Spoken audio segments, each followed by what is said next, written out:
Shao ഹോങ്ങിയുമായി പിണങ്ങി അവളെ മുറിയിൽ നിന്ന് ഇറക്കി വിട്ടല്ലോ. അവൻ നേരെ പോയത് ഷാമു പുസ്തകങ്ങൾ നോക്കിക്കൊണ്ടിരുന്ന സ്ഥലത്തേക്കായിരുന്നു. അവൻ ചെല്ലുമ്പോൾ ഷാമു ചെറുതായിട്ട് മയങ്ങുകയാണ്. ഹോങ്ങി അവനെ വിളിച്ചുണർത്തിയിട്ട് ഷാമുവുമായിട്ടുള്ള പിണക്കം തീർക്കാൻ എന്തെങ്കിലും സൊല്യൂഷൻ ഉണ്ടോ എന്ന് ചോദിക്കുന്നു. പക്ഷെ ഷാമുവിന് ഇങ്ങനെയുള്ള കാര്യങ്ങളിൽ അത്ര എക്സ്പീരിയൻസ് ഒന്നും ഇല്ലല്ലോ. അതുകൊണ്ട് ഷാം ഇങ്ങനെ അവൻ പുറത്തു കൊണ്ടിരുന്നു.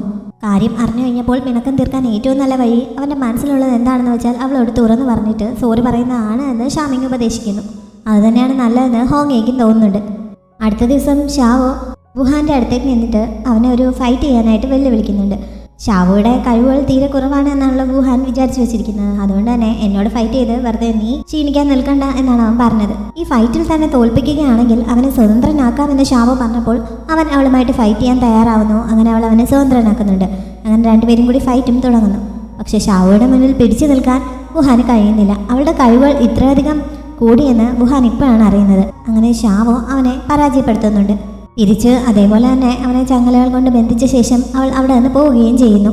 ഹോങ്ങിയെ തലേദിവസം രാത്രി പറഞ്ഞതൊക്കെ ഷാവോയെ നന്നായി വിഷമിപ്പിച്ചിട്ടുണ്ടെങ്കിലും അവൻ ഇപ്പോൾ എവിടെയാണ് എന്നറിയാനായി അവൾ അവനെ അന്വേഷിച്ച് പോകുന്നുണ്ട്. പക്ഷേ പുസ്തകങ്ങൾ നോക്കുന്ന സ്ഥലത്ത് ഷാമു മാത്രമേ ഉണ്ടായിരുന്നുള്ളൂ. പിന്നെ ഹോങ്ങിയെ പോകാൻ സാധ്യതയുള്ള സ്ഥലങ്ങളിലൊക്കെ ഷാവോ പോയി അന്വേഷിക്കുന്നുണ്ട്. പക്ഷേ അവിടെ എങ്ങും ഹോങ്ങിയെ കണ്ടെത്താൻ അവൾക്ക് സാധിക്കുന്നില്ല. ഇവനിത് എവിടെ പോയതാണ് എന്ന് അറിയാതെ അവൾ തിരികെ റൂമിലേക്ക് എത്തുന്ന സമയത്ത് ഹോങ്ങി അവളുടെ റൂമിന് മുന്നിൽ വെയിറ്റ് ചെയ്ത് നിൽക്കുന്നത് അവൾ കാണുന്നു. അവനെ കണ്ടു കഴിഞ്ഞപ്പോൾ അവൾ പക്ഷേ മൈൻഡ് ചെയ്യാതെ അകത്തേക്ക് കയറി പോകുന്നുണ്ട്.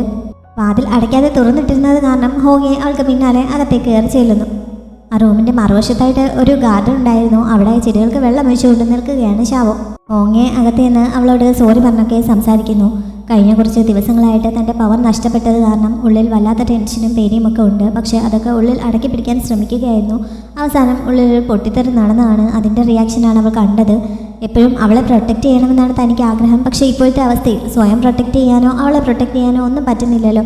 അതിൻ്റെയൊക്കെ ടെൻഷൻ കൊണ്ടാണ് അങ്ങനെ പ്രതികരിച്ചത് എന്നൊക്കെ പറഞ്ഞ് അവൻ കുറേ സംസാരിച്ചു കഴിഞ്ഞപ്പോൾ ഷാവോയുടെ പിണക്കമൊക്കെ മാറുന്നു. അവൾ അവനോട് ക്ഷമിക്കാൻ തയ്യാറാവുന്നു. ഇനി അങ്ങോട്ട് ഒരു കാര്യങ്ങളും അവളിൽ നിന്ന് മറച്ചു വെക്കില്ല. എല്ലാ വിഷമങ്ങളും സന്തോഷങ്ങളും അവളുമായി ഷെയർ വെക്കാൻ തയ്യാറാണ് എന്നൊക്കെ ഹോങ്ങി അവളെ ചേർത്ത് പിടിച്ചുകൊണ്ട് പറയുന്നുണ്ട്. അങ്ങനെ പിണക്കമൊക്കെ തീർന്ന് രണ്ടുപേരും കൂടി പുറത്തേക്ക് പോകുന്ന സമയത്താണ് കുറേ നക്ഷത്രങ്ങൾ താഴേക്ക് വീഴുന്നവർ കാണുന്നത്. ഷൂട്ടിംഗ് സ്റ്റാർ പോകുന്നതാണ് എന്നാണ് ഷാവോ വിചാരിച്ചത്. അത് ആദ്യമായി കാണുന്നതിൻ്റെ സന്തോഷത്തിൽ അവൾ എക്സൈറ്റഡ് ആയിട്ട് നിൽക്കുന്നു. പക്ഷെ അങ്ങനെയല്ല, നക്ഷത്രങ്ങളുടെ സ്ഥാനങ്ങൾക്ക് മാറ്റം വന്നിരിക്കുകയാണ്. ഇതെന്തോ ദുരന്തം വരാനുള്ള സൂചനയാണ് എന്ന് ഹോങ്ങിയെ പറയുന്നുണ്ട്. പക്ഷെ എന്താണെന്ന് അവനും അറിയില്ല. ഈ നക്ഷത്രങ്ങളുടെ മാറ്റം ബിങ്ഷുവും കാണുന്നുണ്ടായിരുന്നു. എന്തോ ദുരന്തത്തിനുള്ള മുന്നറിയിപ്പാണ് എന്ന് അവനും മനസ്സിലാവുന്നു.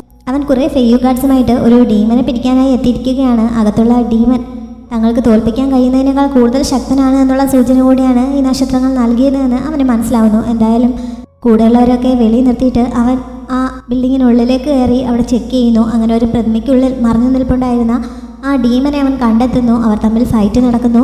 അധികം വൈകാതെ അവൻ അതിനെ പുറത്തേക്ക് എറിയുകയും ചെയ്യുന്നു. പുറത്തുണ്ടായിരുന്ന ഫെയ്യു ഗാർഡ്സ് എല്ലാവരും കൂടി എന്തൊക്കെയോ മന്ത്രവിദ്യകൾ ഉപയോഗിച്ച് അതിനെ തളയ്ക്കാനായിട്ടൊക്കെ ശ്രമിക്കുന്നുണ്ട്. പക്ഷെ അവരുടെ പവർ കൊണ്ടൊക്കെ പിടിച്ചു നിർത്താൻ പറ്റുന്നതിനേക്കാൾ കൂടുതൽ ശക്തനായിരുന്നു ആ ഡീമൻ. അതുകൊണ്ട് തന്നെ അവർക്കതിനെ ബന്ധിക്കാൻ പറ്റുന്നില്ല. കുറച്ച് നേരത്തെ ഫൈറ്റ് കഴിഞ്ഞപ്പോൾ അത് അവിടെ നിന്ന് ഓടിപ്പോവാൻ ശ്രമിക്കുന്നുണ്ട്. ഈ സമയത്ത് സ്പിരിറ്റായി മാറിയ പിയാൻ അവളുടെ ശക്തി കൊണ്ട് ഇതിനെ അറ്റാക്ക് ചെയ്യുന്നു. അങ്ങനെ അതിനെ തളച്ച് അവൾ അതിൻ്റെ ഹേർട്ട് എടുക്കാൻ തുടങ്ങുന്ന സമയത്ത് ഫെയ്യു ഗാർഡ്സും ബിങ്ഷുവും ഒക്കെ അങ്ങോട്ടേക്ക് വരുന്നുണ്ട്. ആ ശബ്ദം കേട്ടുകൊണ്ട് അവൾ പെട്ടെന്ന് അതിനെ അവിടെ ഉപേക്ഷിച്ചിട്ട് അവൾ അതിന് പോകുന്നു. അതിങ്ങനെ വളരെ അവശ്യ നിലയിലായതുകൊണ്ട് തന്നെ ഫെയ്യു ഗാർഡ്സിന് അതിനെ പെട്ടെന്ന് കീഴടക്കാൻ പറ്റുന്നുണ്ട്. കുറച്ച് ദിവസങ്ങളായിട്ട് അവർ വലിയ വലിയ ഡീമൻസിനെ പിടികൂടാൻ ശ്രമിക്കുന്ന സമയത്തൊക്കെ ഇങ്ങനെ അത്ഭുതകരമായ രീതിയിൽ സംഭവിക്കാറുണ്ട്. അതെന്തുകൊണ്ടാണെന്ന് ഫെയ്യു ഗാർഡ്സിന് അറിയില്ല. പക്ഷേ പിയാനാണ് തങ്ങളെ സഹായിക്കുന്നതെന്ന് ബിങ്ഷുവിന് നന്നായി അറിയാം. ഇപ്പോൾ ഇങ്ങനെ പിടികൂടുന്ന ഡീമൻസിനെയൊക്കെ കൊണ്ടുപോകുന്നത് രാജകൊട്ടാരത്തിലേക്കാണ്. അവിടെ രാജാവിൻ്റെ ആയുസ് നീട്ടി കിട്ടാൻ വേണ്ടിയിട്ട് ഈ ഡീമൻസിനെ ഉപയോഗിച്ച് എന്തൊക്കെയോ മരുന്നുകൾ ഉണ്ടാക്കുന്നുണ്ട്.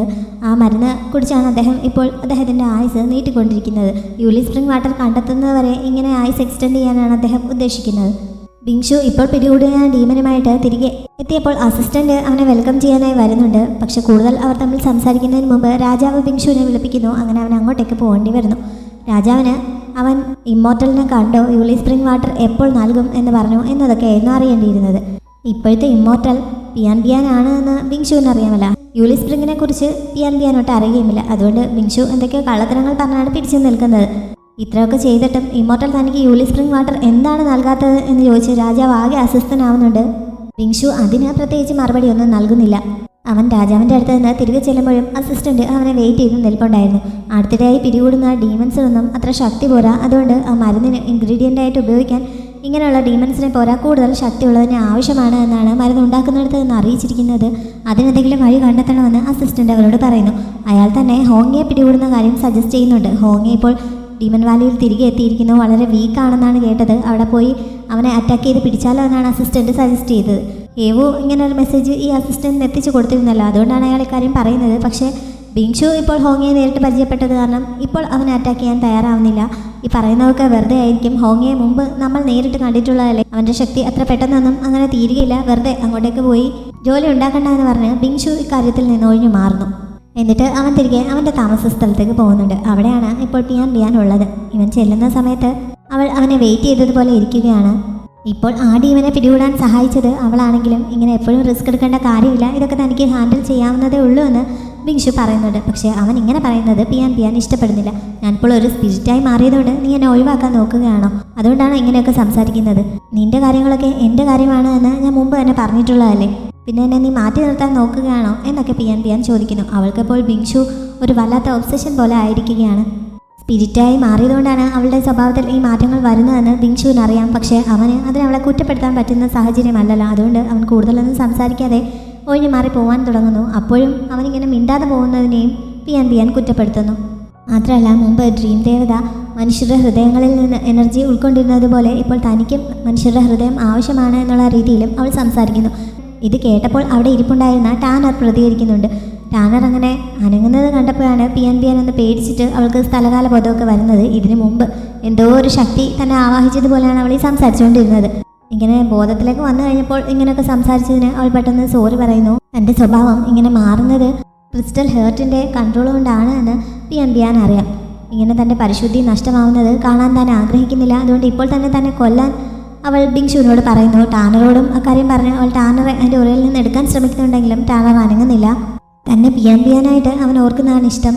ഹൃദയമില്ലാത്ത ക്രൂരയായ ഒരു സ്പിരിറ്റായിട്ട് ഓർക്കുന്നത് താൻ ആഗ്രഹിക്കുന്നില്ല. അതുകൊണ്ട് തന്നെ കൊല്ലാൻ പറഞ്ഞ് പിയാൻ ടാനറെ ബിങ്ഷുവിൻ്റെ കയ്യിൽ ഏൽപ്പിക്കുന്നുണ്ട്.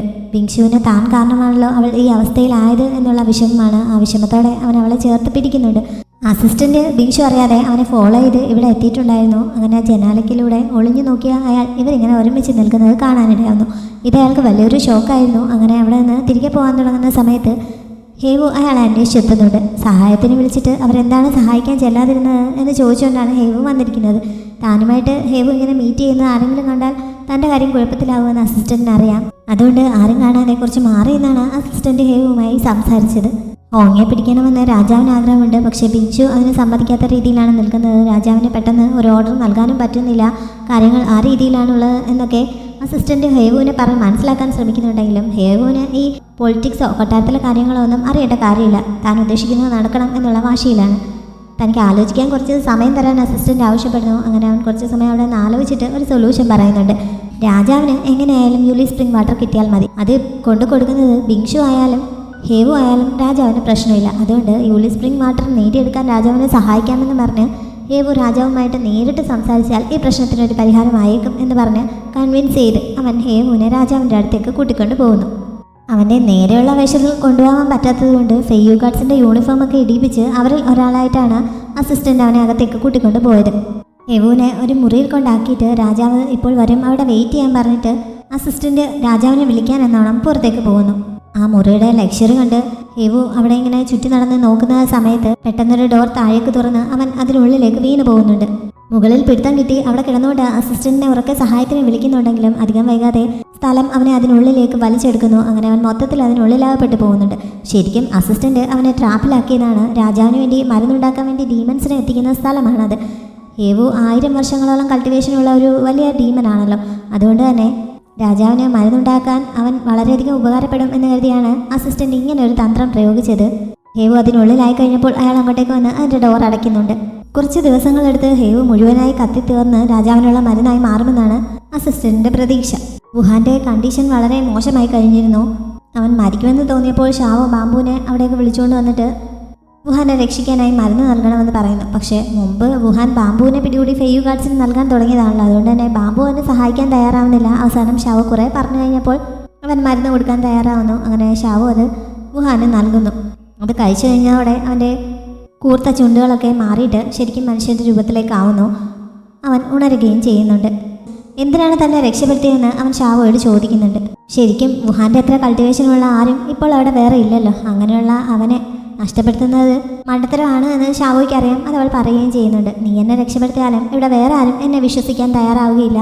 പിന്നെ എനിക്ക് എങ്ങനെ ഇവിടെ നിൽക്കാൻ പറ്റും എന്ന് വുഹാൻ ചോദിക്കുന്നുണ്ട്. ആരൊക്കെ വിശ്വസിച്ചില്ലെങ്കിലും താൻ അവനെ വിശ്വസിക്കാൻ തയ്യാറാണ് എന്ന് ഷാവോ പറയുന്നുണ്ട്. ഈ സമയത്താണ് താൻ ഒരു സൊല്യൂഷൻ കണ്ടെത്തിയ വിവരം സന്തോഷത്തോടെ വിളിച്ചു പോയി പറഞ്ഞുകൊണ്ട് ഷാമിങ് അങ്ങോട്ടേക്ക് വന്നത്. അങ്ങനെ അവനും ഷാവോയും കൂടി ഹോങ്ങയുടെ അടുത്തേക്ക് ചെല്ലുന്നു. ഹോങ്ങയുടെ പവർ റീസ്റ്റോർ ചെയ്യാനായിട്ട് ഉള്ള സൊല്യൂഷൻ ഷാമിങ് കണ്ടെത്തിയിരിക്കുന്നു. അതിനെക്കുറിച്ച് പറയാനായിരുന്നു അവൻ ഇത്ര സന്തോഷത്തോടെ വന്നത്.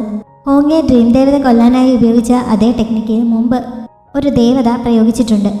അന്ന് അങ്ങനെ തൻ്റെ ശക്തികളൊക്കെ സീൽ ചെയ്ത് വെച്ച ശേഷം ആ ദേവത എവിടെ അപ്രത്യക്ഷമായതാണ്. എവിടെയാണെന്നൊന്നും ആർക്കും ഇതുവരെ അറിയില്ല. അന്ന് ദേവത നിന്നിരുന്ന കല്ല് ഒരു സ്കൈ സ്റ്റോൺ ആയി രൂപപ്പെടുകയായിരുന്നു. അതുപയോഗിച്ച് ഹോങ്ങയുടെ പവർ വീണ്ടെടുക്കാൻ കഴിയും എന്നാണ് ഷാമിങ് പറയുന്നത്. പക്ഷേ ആ സ്കൈ സ്റ്റോൺ ഇപ്പോൾ എവിടെയാണ് എന്നുള്ളതാണ് പ്രശ്നം. ഇങ്ങനെയുള്ള ട്രഷറുകളൊക്കെ ഹണ്ട് ചെയ്ത് സൂക്ഷിച്ചു വെക്കുന്ന ട്രഷർ ഹണ്ടറായിട്ടുള്ള ഒരു ഡീമനുണ്ട്. ആ ഡീമൻ്റെ കൈവശമാണ് ഇപ്പോൾ ആ സ്കൈ സ്റ്റോൺ ഉള്ളത്. ആ ഡീമൻ താമസിക്കുന്നതാണെങ്കിൽ വെസ്റ്റ് കോസ്റ്റിലുമാണ്. അങ്ങോട്ടേക്ക് എത്തിപ്പെടാൻ ഇപ്പോഴത്തെ അവരുടെ ആരുടെയും കൾട്ടിവേഷൻ ഉപയോഗിച്ച് സാധിക്കുകയില്ല. കടലിൽ കൂടിയാണ് യാത്ര ചെയ്ത് പോവേണ്ടത്. അങ്ങനെ പോകാമെന്ന് വെച്ചാൽ സേഫായിട്ട് അങ്ങ് എത്തുമെന്ന് ഒരു ഉറപ്പുമില്ല. അപ്പോൾ പിന്നെ എങ്ങനെ അവിടെ എത്തും എന്നുള്ള കാര്യത്തിൽ അവർക്ക് സംശയമാവുന്നു. ഷാമിങ് അത് അന്വേഷിച്ച് പോകാമെന്ന് പറയുന്നുണ്ടെങ്കിലും ഇപ്പോഴത്തെ അവൻ്റെ പവർ ഉപയോഗിച്ച് ഒരിക്കലും അത് കണ്ടെത്താൻ സാധിക്കുകയില്ല. വെറുതെ ആ ട്രഷർ ഹണ്ടറായിട്ടുള്ള ഡീമൻ്റെ ഇരയാവാൻ വേണ്ടി പോവണ്ട എന്ന് പറഞ്ഞ് ഹോങ്ങെ അവനെ തടയുന്നു. ഈ സമയത്താണ് താനൊരു സൊല്യൂഷൻ കണ്ടിട്ടുണ്ട് എന്ന് പറഞ്ഞ് ഷാവോ പുറത്തേക്ക് പോയത്. എന്നിട്ട് അവൾ വുഹാനെ അവിടേക്ക് കൂട്ടിക്കൊണ്ട് വരുന്നു. അവനോട് കാര്യങ്ങളൊക്കെ പറഞ്ഞ ശേഷമായിരുന്നു ഷാവോ കൊണ്ടുവന്നത്. അവൻ ഒരു പരുന്തായതുകൊണ്ട് തന്നെ അവന് ഈ കടലിലൂടെ ഷാവോയെയും ഹോങ്ങയെയും പുറത്തിരുത്തി അവരെ കൊണ്ട് യാത്ര ചെയ്ത് പോകാൻ പറ്റും. അതിന് തക്കവണ്ണം കൾട്ടിവേഷൻ അവനിപ്പോൾ ഉണ്ട്. അങ്ങനെ അവൻ്റെ സഹായത്തോടെ അവിടേക്ക് പോകാമെന്നാണ് ഷാവോ സജസ്റ്റ് ചെയ്യുന്നത്. പക്ഷേ വുഹാൻ സഹായിക്കുമോ അതോ അവരെ ചതിക്കുമോ എന്ന കാര്യത്തിൽ ഷാമിങ്ങിന് സംശയമുണ്ട്. വുഹാൻ ചതിക്കാൻ സാധ്യതയുണ്ട് എന്ന് ഷാമിങ് പറയുന്നു. ഷാവോ തനിക്ക് അവനെ വിശ്വാസമാണ് എന്ന് പറയുന്നുണ്ട്. ഷാവോ മാത്രമല്ല ഹോങ്ങയും തനിക്ക് അവനെ വിശ്വാസമാണ് എന്നുള്ള രീതിയിൽ സംസാരിക്കുന്നു. അതോടെ വുഹാൻ്റെ മനസ്സിലെ സംശയമെല്ലാം തീരുന്നുണ്ട്. അവൻ ഹോങ്ങയെ പറയുന്ന എന്തും അനുസരിക്കാൻ തയ്യാറാണ് എന്നുള്ള രീതിയിൽ അവൻ്റെ ഒരു അനുയായി തന്നെ മാറി ഹോങ്ങയുടെ മുന്നിലിരിക്കുന്നു. തൻ്റെ പവർ നഷ്ടപ്പെട്ടു പോയ കാര്യവും അത് വീണ്ടെടുക്കാനാണ് താനിങ്ങനെ ഒരു യാത്ര ചെയ്യാൻ ഉദ്ദേശിക്കുന്നത് എന്നുള്ള കാര്യവും ചിലപ്പോൾ ആ സ്കൈ സ്റ്റോൺ കിട്ടിയാലും പവർ തിരികെ കിട്ടണമെന്നില്ല എന്നുള്ള കാര്യവുമൊക്കെ ഹോങ്ങെ അവനോട് പറയുന്നു. അതോടെ വുഹാൻ പൂർണ്ണമായിട്ടും ഹോങ്ങയുടെ അനുയായിയായി മാറുന്നുണ്ട്. ഈ സമയത്ത് ലൗലോ അങ്ങോട്ടേക്ക് ഓടിയെത്തുന്നു. പുറത്തു നിന്ന് അവൻ ഇവരുടെ സംസാരമൊക്കെ കേൾക്കുന്നുണ്ടായിരുന്നു. അങ്ങനെ ഹോങ്ങയുടെ പവർ നഷ്ടപ്പെട്ട കാര്യം ലൗലോയും അറിയുന്നു. എന്നാലും അവനതിൽ പ്രശ്നമൊന്നുമില്ല. അവൻ നേരത്തെ മനുഷ്യരുടെ ഇടയിൽ നിന്ന് തിരികെ വന്ന സമയത്ത് കുറേ ഫുഡൊക്കെ സേവ് ചെയ്ത് വെച്ചിട്ടുണ്ടായിരുന്നു. അത് ഇവർക്ക് യാത്രയിൽ ഉപയോഗിക്കാൻ തക്കവണ്ണം കൊടുത്തു വിടാമെന്ന് ലൗലോ പറയുന്നു. ഷാവോ അത് സന്തോഷത്തോടെ സ്വീകരിക്കുന്നുമുണ്ട്. അങ്ങനെ അപ്പോൾ തന്നെ വുഹാൻ്റെ പുറത്ത് കയറി ഷാവോയും ഹോങ്ങയും കൂടി ആ ട്രഷർ ഹണ്ടറായിട്ടുള്ള ഡീമനെ അന്വേഷിച്ച് പുറപ്പെടുന്നു. തന്നെ അവർ കൂടെ കൊണ്ടുപോകാത്തതിൽ ഷാമുവിന് നല്ല ദേഷ്യമുണ്ട്. വുഹാൻ ഇവരെ ചതിക്കും എന്ന് തന്നെയാണ് ഷാമു ഇപ്പോഴും വിചാരിക്കുന്നത്. അതിൻ്റെ ദേഷ്യമൊക്കെ അവൻ അവിടെ നിന്ന് പ്രകടിപ്പിക്കുന്നുമുണ്ട്. മേഘങ്ങൾക്കിടയിലൂടെ വളരെ സാഹസികമായിട്ടാണ് വുഹാൻ ഷാവോയെയും ഹോങ്ങയെയും കൊണ്ട് പോയിക്കൊണ്ടിരിക്കുന്നത്. ആദ്യമൊക്കെ പേടി തോന്നുന്നുണ്ടെങ്കിലും പിന്നെ ഷാവോ നല്ല റിലാക്സ് ആവുന്നു. ഹോങ്ങയെ പറഞ്ഞപ്പോൾ അവൾ അവൻ്റെ തോളിലേക്ക് ചാരിയിരുന്ന് അങ്ങനെ ഉറങ്ങുന്നുണ്ട്. എന്തായാലും നേരം രാത്രി ആയപ്പോഴേക്കും വുഹാൻ അവരെ അവരുടെ ലക്ഷ്യസ്ഥാനത്ത് എത്തിക്കുന്നു. അവർ 3 പേരും കൂടിയാണ് ഈ ട്രഷർ ഹണ്ടറായിട്ടുള്ള ഡീമൻ്റെ താമസ സ്ഥലത്ത് എത്തിയത്. ഒരു ഗുഹയായിരുന്നു അത്. എല്ലാവരും കൂടി അതിനുള്ളിലേക്ക് പോവണ്ട, ആരെങ്കിലും ഒരാൾ പുറത്ത് കാവൽ നിൽക്കണം എന്ന് പറഞ്ഞ് വുഹാനോട് അവിടെ കാത്തു നിന്നിട്ട് പുറത്തു നിന്ന് ആരെങ്കിലും വരികയാണെങ്കിൽ സിഗ്നൽ നൽകാൻ പറഞ്ഞിട്ട് ഷാവോയും ഹോങ്ങയും കൂടി ഗുഹയ്ക്കുള്ളിലേക്ക് കയറുന്നു. കണ്ണഞ്ചിപ്പിക്കുന്ന കാഴ്ചയായിരുന്നു അവിടെ അവരെ കാത്തിരുന്നത്. അവിടെ വാരി വിതറിയിട്ടതുപോലെ സ്വർണം എല്ലായിടത്തും നിരന്ന് കിടക്കുന്നുണ്ടായിരുന്നു. സ്വർണം മാത്രമല്ല, വിലപിടിപ്പുള്ള മറ്റ് സാധനങ്ങളും കൂന കൂട്ടി ഒരുപാട് സ്ഥലങ്ങളിലായി കൂട്ടിയിട്ടിരിക്കുകയാണ്. ഇതൊക്കെ കണ്ട് ഷാവോയുടെ കണ്ണ് തള്ളുന്നു. ആദ്യം സ്വർണം കണ്ടപ്പോൾ അവൾ അതിൽ നിന്ന് ഒന്നും എടുക്കാൻ തുടങ്ങുന്നുണ്ട്. പക്ഷേ പവർ തിരികെ കിട്ടിയ ശേഷം ഇതൊക്കെ ആവശ്യം പോലെ താൻ ഉണ്ടാക്കിത്തരാമെന്ന് പറഞ്ഞ് ഹോങ്ങി തിരികെ വെപ്പിച്ചിട്ട് അവളെ കൊണ്ട് തങ്ങൾ അന്വേഷിച്ചു വന്ന സാധനം അവിടെ എവിടെയെങ്കിലും ഉണ്ടോ എന്ന് തിരയാൻ തുടങ്ങുന്നു. ഇങ്ങനെ അവർ അവിടെ നിന്ന് ഓരോന്ന് തിരിഞ്ഞുകൊണ്ടിരിക്കുന്ന സമയത്താണ് ട്രഷർ ഹണ്ടറായിട്ടുള്ള ആ ഡീമൻ അവിടേക്ക് എത്തുന്നത്. പേടിപ്പെടുത്തുന്ന ഒരു ആനിമലിൻ്റെ രൂപമായിരുന്നു അതിന്. ഹോങ്ങയും ഷാവോയും ആദ്യം അത് പേടിക്കുന്നുണ്ട്. ഷാവോ പെട്ടെന്ന് അതിനെ മെരുക്കുന്നതിന് വേണ്ടിയിട്ട് ലൗലോ അവർക്ക് യാത്രക്കിടയിൽ ഉപയോഗിക്കാനായി നൽകിയ സ്വീറ്റ്സ് കുറച്ച് അതിൻ്റെ മുന്നിലേക്ക് ഇട്ട് കൊടുക്കുന്നു. അത് കഴിച്ചു നോക്കിയപ്പോൾ അതിന് ശരിക്കും ഇഷ്ടപ്പെടുന്നുണ്ട്. അങ്ങനെ അത് വീണ്ടും വേണമെന്നുള്ള രീതിയിൽ അവർക്ക് മുന്നിൽ നിൽക്കുന്നു. ഷാവോ പിന്നെയും കയ്യിലുണ്ടായിരുന്ന കുറച്ച് മറ്റൊരു ഭാഗത്തേക്ക് എറിഞ്ഞു കൊടുക്കുന്നു. അത് അങ്ങോട്ടേക്ക് പോയി അത് കഴിച്ചപ്പോഴേക്കും മനുഷ്യരൂപത്തിലേക്ക് മാറുന്നുണ്ട്. കുറച്ച് പ്രായമുള്ള ഒരു മുത്തശ്ശൻ്റെ രൂപത്തിലേക്കാണ് അത് മാറിയത്. ഇനിയും സ്വീറ്റ്സ് വേണമെന്ന് ആവശ്യപ്പെടുന്നതിനാൽ ഷാവോ തൻ്റെ കയ്യിലുണ്ടായിരുന്ന ബാക്കി സ്വീറ്റ്സ് കൂടി അതിന് നൽകുന്നു.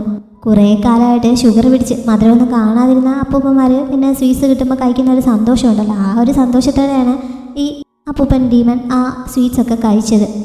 അത് കഴിച്ചു കഴിഞ്ഞപ്പോൾ ഇനിയും വേണമെന്ന് അദ്ദേഹം ആവശ്യപ്പെടുന്നു. പക്ഷേ ഷാവോയുടെ കയ്യിൽ ഇനി ഉണ്ടായിരുന്നില്ല. ഇത്രയും കുറച്ച് കൊണ്ടുവന്നത് എന്താണ്, എൻ്റെ അനുവാദമില്ലാതെ എൻ്റെ സ്ഥലത്ത് എന്തിനാണ് കയറിയത് എന്നൊക്കെ പറഞ്ഞ് ആ സമയത്ത് അദ്ദേഹം ദേഷ്യപ്പെടാൻ തുടങ്ങുന്നു. ഓങ്ങയ്ക്ക് ഇദ്ദേഹത്തിൻ്റെ ഈ രീതിയൊന്നും അത്രയ്ക്ക് അങ്ങോട്ട് പിടിച്ചിട്ടില്ല. മാത്രമല്ല അവൻ ഡീമൻ കിങ് ആണല്ലോ, പവറില്ലെങ്കിലും കിങ് എന്തായാലും കിങ് തന്നെയല്ലേ. ആ ഒരു രീതിക്കാണ് അവൻ അദ്ദേഹത്തോട് സംസാരിച്ചത്. അദ്ദേഹത്തിന് അവൻ്റെ സംസാരം തീരെ ഇഷ്ടപ്പെടുന്നില്ല. സാധനങ്ങൾ മോഷ്ടിക്കാൻ വന്നത് പോരായിട്ട് ഇങ്ങനെ ന്യായം കൂടെ പറഞ്ഞാൽ അദ്ദേഹം അംഗീകരിക്കും. അങ്ങനെ ഇവർ തമ്മിൽ ചെറിയ കലവിലൊക്കെ നടക്കുന്നുണ്ട്. ഷാവോ ഇവർ രണ്ടുപേരെയും മയത്തിലാക്കിയിട്ട് പ്രശ്നങ്ങൾ സോൾവ് ചെയ്യാൻ ശ്രമിക്കുന്നു. അദ്ദേഹത്തിന് കുറച്ച് സമയം ഫണ്ണിയായിട്ട് ചിലവഴിക്കാൻ താല്പര്യമുണ്ട് എന്ന് മനസ്സിലായി അവൾ അദ്ദേഹത്തെ എൻ്റർടൈൻ ചെയ്യിക്കാൻ പറ്റുന്ന രീതിയിൽ ഓരോന്ന് ചെയ്യാൻ തുടങ്ങുന്നു. പിന്നെ സമയം കളയാനുള്ള സാധനങ്ങൾ അന്വേഷിച്ച് അവൾക്ക് വേറെ അങ്ങ് പോകേണ്ട ആവശ്യമൊന്നുമില്ലായിരുന്നു. ട്രഷർ ഹണ്ടർ ഒരുപാട് ഐറ്റംസ് മനുഷ്യരുടെ ഇടയിൽ നിന്നൊക്കെ കളക്ട് ചെയ്ത് അവിടെ കൊണ്ട് വെച്ചിട്ടുണ്ടായിരുന്നു. എല്ലാം ഒരുമാതിരി ദ്രവിച്ചു തുടങ്ങിയിരുന്നെന്ന് മാത്രം. അതുകൊണ്ട് തന്നെ അതൊന്നും ഉപയോഗിക്കാൻ പറ്റില്ല, ഇതൊക്കെ എടുത്ത് കളയാനേ പറ്റുള്ളൂ എന്ന് ഷാവു പറയുന്നു.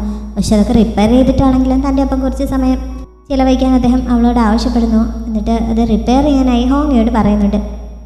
ഓങ്ങെ അത് റിപ്പയർ ചെയ്യണമെങ്കിൽ തന്നെ അതിനുള്ള ടൂൾസ് വേണമെങ്കിൽ പുറത്ത് പോയി പറ്റുകയുള്ളൂ. തങ്ങൾ പോയി ടൂൾസുമായി തിരികെ വരാമെന്ന് ഷാവു പറയുന്നുണ്ടെങ്കിലും ട്രഷർ ഹണ്ടർ അതിന് സമ്മതിക്കുന്നില്ല. ഹോങ്ങയോട് തനിച്ച് പോയിട്ട് വരാൻ അദ്ദേഹം പറയുന്നു. ഷാവോടെ വെയിറ്റ് ചെയ്യട്ടെ എന്നാണ് അദ്ദേഹം പറയുന്നത്. പക്ഷേ അവന് ഈ കാര്യങ്ങളൊന്നും അറിയില്ലല്ലോ, അതുകൊണ്ട് അവനെ തനിയെ വിട്ടാൽ ശരിയാവില്ല എന്ന് ഷാവു പറയുന്നു. അങ്ങനെയാണെങ്കിൽ അവനെ അവിടെ നിർത്തിയിട്ട് അവൾ പോയിട്ട് വരാൻ അദ്ദേഹം സമ്മതിക്കുന്നുണ്ട്. അവളുടെ ഏറ്റവും വലിയ ട്രഷർ അവനാണോ എന്നും ചോദിക്കുന്നുണ്ട്. ആണ് എന്ന് ഷാവു സമ്മതിക്കുന്നു. അങ്ങനെയാണെങ്കിൽ അവനെ തിരികെ വേണമെന്നുണ്ടെങ്കിൽ അവൾ എന്തായാലും തിരിച്ചു വരുമല്ലോ, അതുകൊണ്ട് അദ്ദേഹം അവളെ പോകാൻ സമ്മതിക്കുന്നുണ്ട്. അങ്ങനെ വുഹാനെയും കൂട്ടി അവൾ അടുത്തുള്ള സിറ്റിയിൽ പോയി കുറേ സാധനങ്ങൾ വാങ്ങുന്നു. ആവശ്യത്തിന് പണമൊക്കെ ട്രഷർ ഹണ്ടർ അവൾക്ക് നൽകിയിട്ടുണ്ടായിരുന്നു. അതുകൊണ്ട് തന്നെ ഷാവു കണ്ണിൽ കണ്ട കുറേ സാധനങ്ങളൊക്കെ വാങ്ങിച്ചു കൂട്ടി അതുമായിട്ട് തിരികെ പോകാൻ തുടങ്ങുന്നു. പോകുന്ന വഴിയിലും അവൾ വീണ്ടും സാധനങ്ങൾ എടുത്തുകൊണ്ടിരിക്കുകയാണ്. ഇനിയും സാധനങ്ങൾ എടുത്താൽ എനിക്ക് പറക്കാൻ പറ്റില്ല എന്ന് വുഹാൻ പരാതി പറയുന്നുണ്ട്. ഇവരിങ്ങനെ പോയ സമയത്ത് ഹോങ്ങയും ട്രഷർ ഹണ്ടറും ഒരുമിച്ചിരിക്കുകയാണല്ലോ. ഇവർക്ക് രണ്ടുപേർക്കും പരസ്പരം ഒട്ടും ഇഷ്ടപ്പെട്ടിട്ടില്ല. അതുകൊണ്ട് തന്നെ ഇപ്പോഴും ഇവർ രണ്ടുപേരും പരസ്പരം ഓരോന്ന് പറഞ്ഞ് തർക്കിക്കുകയാണ്. മെയിനായിട്ട് ഷാവോയുടെ കാര്യമാണ് പറഞ്ഞത്. ഷാവോ തിരികെ വന്നാലും ട്രഷർ ഹണ്ടർക്ക് അവളെ അവിടെ നിന്ന് വിട്ടയക്കാൻ ഉദ്ദേശമൊന്നുമില്ല. അദ്ദേഹം ഈ ആരിക്കൂട്ടിരിക്കുന്ന ട്രഷറുകളെക്കാളൊക്കെ മികച്ച ട്രഷർ ആണ് അവളെന്നാണ് അദ്ദേഹം ഇപ്പോൾ കരുതുന്നത്. കഴിഞ്ഞ ഒരുപാട് വർഷങ്ങൾക്കിടയിൽ ആദ്യമായിട്ടാണ് അദ്ദേഹം ഇത്രയും സന്തോഷകരമായിട്ട് കുറേ സമയം ചിലവഴിക്കുന്നത്. അതുകൊണ്ട് തന്നെ ഷാവോ അവിടെ നിന്ന് വിട്ടയക്കാൻ അദ്ദേഹത്തിന് ഒട്ടും മനസ്സില്ല. ഇത് മനസ്സിലായതോടെ ഹോങ്ങയെ അതിനെ ശക്തമായിട്ട് എതിർക്കുന്നു. അങ്ങനെ അദ്ദേഹം ഷാവോയെ സ്വന്തമാക്കാൻ സമ്മതിക്കില്ല എന്ന് പറഞ്ഞാണ് അവൻ എതിർക്കുന്നത്. പക്ഷെ അവനെ കൊണ്ട് അവളെ പ്രൊട്ടക്റ്റ് ചെയ്യാനും കൊള്ളില്ല. അവൻ്റെ മനസ്സിലുള്ള ഇഷ്ടം അവളോട് ഇതുവരെ തുറന്നു പറഞ്ഞിട്ടില്ല. പിന്നെ എങ്ങനെയാണ് അവൾ ഇതൊക്കെ അറിയുന്നത് എന്നൊക്കെ ചോദിച്ച് ട്രഷർ ഹണ്ടർ അവനെ കുറ്റപ്പെടുത്തുകയും ചെയ്യുന്നുണ്ട്. എന്തായാലും കുറേ കഴിഞ്ഞപ്പോൾ ഷാവോ വാങ്ങിക്കൂട്ടിയ സാധനങ്ങളൊക്കെ ആയിട്ട് അവിടെ എത്തുന്നു.